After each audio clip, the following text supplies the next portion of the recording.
O que na prática está aberto aí na cidade? Eu sou há 12 anos vereador, na verdade, 2 mandatos, de 4 anos cada, 8 anos, e acompanhei o mandato do meu irmão Lucas Cariello como vereador. Portanto, 12 anos na vida pública, acompanhei de perto, no ano passado, tudo que aconteceu e fiz várias críticas às decisões.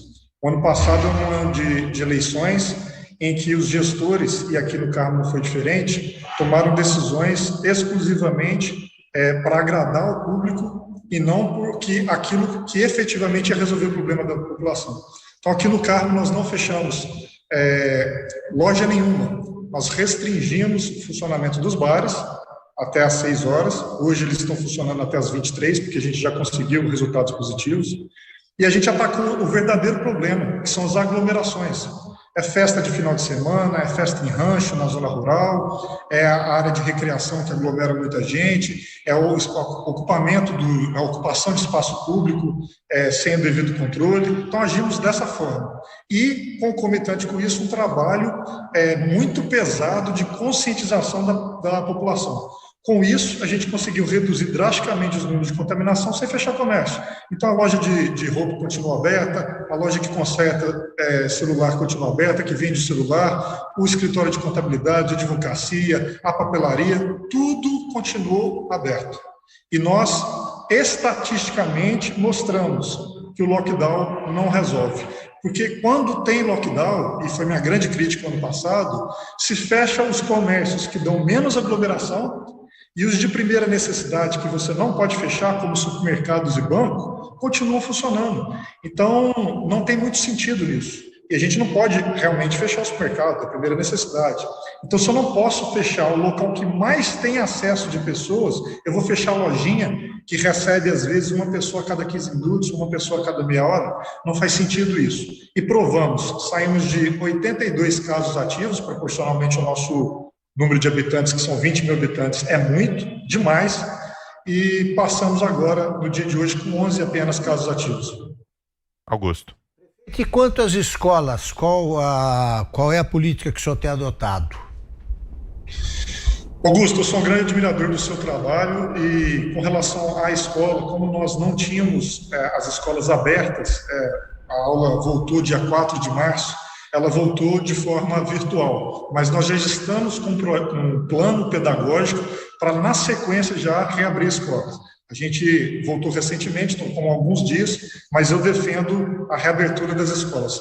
Tem aluno precisando de atendimento psicológico, porque tá muito, não tem, até o ser humano, até o adulto, né, está com problema psicológico, síndrome do pânico, crise de ansiedade, depressão por conta dessa pandemia. As nossas crianças sofrem ainda mais. Além disso, perdem a falta de uma aula mais presencial, mais importante. Então, estão estudando em forma de rodízio, em forma de bolha, com distanciamento, mas vamos inserir o retorno das aulas presenciais também. Fiuza. Prefeito, as atividades que foram mantidas em funcionamento, elas têm condições especiais de funcionamento, tipo número máximo de pessoas por estabelecimento, percentual, tempo de permanência, existe um código de regras para o funcionamento da sociedade, das atividades que podem funcionar nesse momento? Todas. Nós criamos protocolos individuais para cada atividade, justamente para que a gente, de uma forma consciente, não tivesse que fechar, porque fechar não resolve. Então, o comércio tem que ter o álcool em gel, tem que ter o distanciamento, todos têm que estar de máscara, o supermercado e o banco e a lotérica, que gera aglomeração, gera filas na porta, ele tem que ter a figura do desaglomerador, que é um funcionário que tem que ir lá a todo momento desaglomerar aquela fila, deixar o distanciamento, as pessoas entram, tem que ter aquele borrifamento do álcool em gel na mão, e nós temos uma figura muito importante, que foi as monitoras de fiscalização. O município do Carmo não conseguia contratar pessoas no início do ano. Demora muito tempo, a burocracia é muito grande. Então, a gente fez uma parceria com uma creche que é mantida pelo poder público, mas que estava fechada, justamente por causa da pandemia, e todas as professoras e monitoras passaram a ser monitoras de fiscalização, com colete, com identificação, percorrem todo o município, orientando a população e o comércio. E aquele comerciante específico, que não obedece às regras e, portanto, causa a condição de disseminar a doença, ele sim, individualmente, é penalizado. E quando a gente aí a penalidade vai de 3 dias a 15 dias, até 30 dias de suspensão de funcionamento. Essa suspensão de funcionamento reverbera no município inteiro como uma punição que é aplicada de forma imediata e alerta todos os outros comércios de que realmente está havendo fiscalização e que, se não houver o respeito às regras, aquele comércio individual que não respeita é penalizado. Isso deu muito certo. A população inteira e o comércio inteiro abraçou a causa, está respeitando, e a gente está conseguindo diminuir drasticamente as internações. Tínhamos 11 no pico, agora temos apenas uma, e tínhamos 84 casos ativos, agora temos apenas 11. Chegamos ontem com 5 casos ativos. Então, os números falam por si só. Zé Maria. Pois é, prefeito, eu também sou mineiro, só que eu sou lá do Vale do Jequitinhonha, a Minas lá de cima. Eu conheço Carmo, o Carmo fica às margens da Lagoa de Furnas, né, que é uma lagoa muito bonita.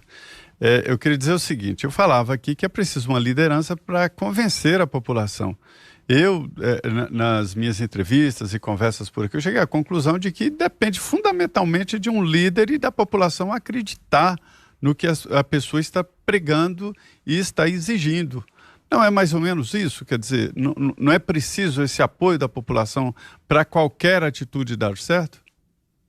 Com certeza, a gente não tem condição. Eu tenho uma cidade de 20 mil habitantes, talvez seja um bairro de São Paulo, como Saúde ou Vila Madalena, enfim, talvez esses bairros de São Paulo sejam até maior que o próprio município de Carmo do Rio Claro.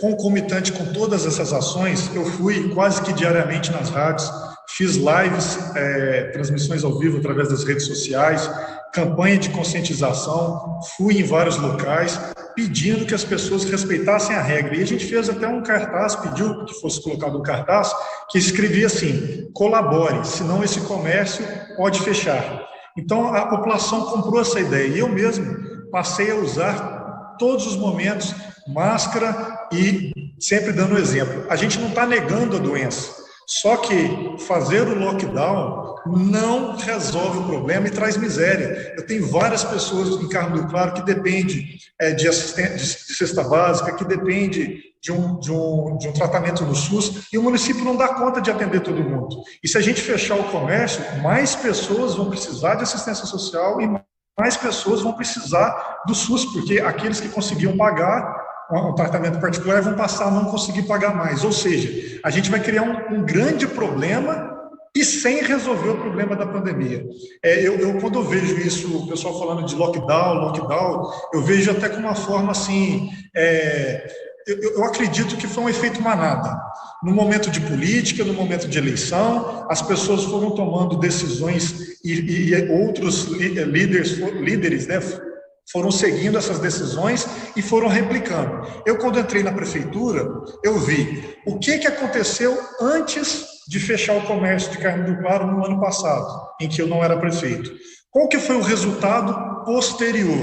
Aonde foi o foco de disseminação da doença? Buscamos saber os bairros, os locais. A gente percebeu que o comércio varejista, em especial, não é o causador da disseminação da doença. Então, precisou da gente, lógico, convidar a Câmara de Vereadores, a Associação Comercial, a Polícia Militar, todos os atores do município, Ministério Público, e fazer essas campanhas de conscientização. A população abraçou a causa e, com isso, concomitante às ações de fiscalização do município, com apoio da Polícia Militar também, nós conseguimos diminuir drasticamente. Vários dias a gente teve 0 casos. A gente tinha a média de casos 17, chegamos a ter 17 casos no dia.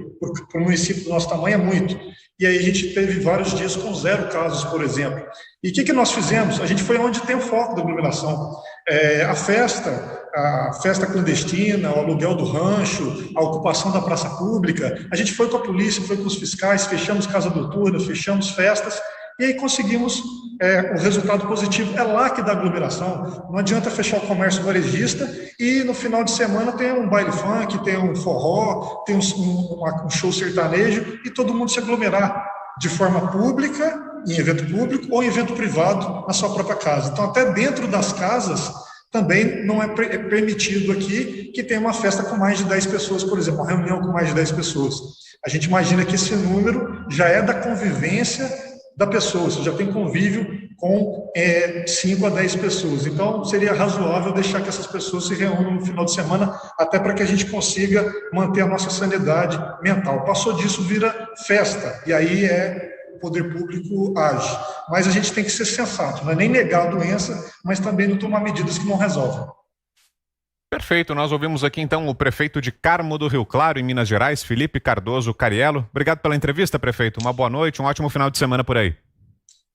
Agradeço, só queria deixar para todos os governadores e prefeitos que conhecessem o caso de Carmo do Rio Claro. A gente mostra o que a gente fez e prova por A mais B que o lockdown não resolve o problema e traz miséria e causa tantos outros problemas. Estou aberto aqui para receber qualquer prefeito, governador e até o nosso querido presidente da República. Um grande abraço. Perfeito, obrigado, prefeito. E aí, Augusto, o que achou dessa experiência? Pronto. O nosso Cleiton Ubinha, nosso chefe geral aqui, trouxe o que ilustra o que a gente diz. Carmo do Rio Claro está de parabéns pelo prefeito que elegeu e o prefeito está de parabéns pelo que vem fazendo. Simples assim. Ele tem liderança, ele trabalha pelo convencimento. As coisas só funcionam quando um líder, né, ele realmente lidera, né, ele não impõe. Ele vai tomando medidas aí para melhorar o distanciamento. Constatou que o comércio não é um fator de propagação da pandemia, com medidas preventivas como as que ele tomou. Está se preparando para abrir as escolas. Ele assumiu agora, né? Esse é o primeiro mandato. Era vereador, agora prefeito. prefeito. É o prefeito em segundo mandato, né? Porque esse já está à vontade. Não será. Ele faz o que quer. Ele gosta de mostrar aí que é o Deus da cidade. Ele vai conhecer o inferno na próxima. Não tem problema. O prefeito de Carmo do Rio Claro, ele dá com simplicidade. Ele mostra como se faz com uma cidade de 20 mil, que é 20 mil habitantes, que é um microcosmo que serve para qualquer capital e qualquer cidade do mundo. O bom exemplo aí começa pelo governador Romeu Zema. Ele permite que os prefeitos decidam. E os prefeitos que têm bom senso deveriam fazer o que faz o nosso prefeito, que acabamos de entrevistar. Agora, o que fazem os prefeitos do interior de São Paulo? Toque de recolher. Tem cidade ali que se você passar a 20 km por hora, você nem nota que existe, perto de Taquaritinga. E toque de recolher. É como se o vírus, eu escrevi outro dia isso aí, como se o vírus, a exemplo dos vampiros de cinema, né? O vírus chinês nasceu numa sopa de morcego, deve ser essa a razão da confusão. Os prefeitos e governadores agem como se o vírus chinês, como vampiro de cinema, ele só agisse na madrugada. Você, Fiuza, em 1 minuto, suas impressões aí sobre o caso de Carmo do Rio Claro, que acabamos de trazer. Eu também queria destacar o nosso editor-chefe Cleiton Ubinha, que é realmente um profissional atento ao cenário brasileiro e mundial, né? Isso é muito importante. E, Vitor, muito rapidamente dizer o seguinte: é um microcosmo, mas é uma experiência altamente pedagógica. Por quê? Porque ele tem diretrizes claras, ele ele identificou que a questão da aglomeração até naquele microcosmo seria complicada e estava sendo. Ele adotou medidas que ele conta, inclusive, com monitores voluntários para desaglomerar, e ele tem resultado. Ele mostra, nesta escala menor, mas lá tem Covid. E lá tem menos Covid com o funcionamento que ele estabeleceu, que é o contrário dessa diretriz falsa que estão usando. Tranca todo mundo, piora. tranca todo mundo, piora, aglomera em algum lugar, aglomera em casa na periferia. Então está aí, o prefeito Felipe Cariello, de Carmo do Rio Claro, em Minas, como bem destacou Augusto também, dentro de um governo democrático do Romeu Zema, que não foi lá fazer espetáculo e tentar constranger o plano local. E você, Zé, o que achou? Um minutinho também. Olha, fica muito claro aí, é evidente que se trata aí de um pedaço do Brasil, mas assim, com todas as características que podem ser usadas para um estado, para um município maior ou para o país. O que é preciso convencer a população, é preciso liderança e é preciso entender o problema. E o prefeito entendeu realmente qual é a origem. Lá, por exemplo, cidade de 21 mil habitantes, não tem transporte coletivo, ninguém entra em ônibus, metrô, um pedaço a menos. Aí ele identificou que se trata das baladas, festas noturnas, churrascos e tal, e que agora é que estão pegando os mais jovens, né? Então é isso, é convencer. Quando precisa usar força, quando precisa obrigar, aí, meu amigo, já perdeu a batalha. Mas eu continuo achando que é preciso uma autoridade nacional, um grupo nacional para definir ali regras básicas. Este não é um vírus brasileiro e diante de experiências internacionais, essas experiências devem ser passadas aos municípios brasileiros. Agora são 7 horas e 3 minutos.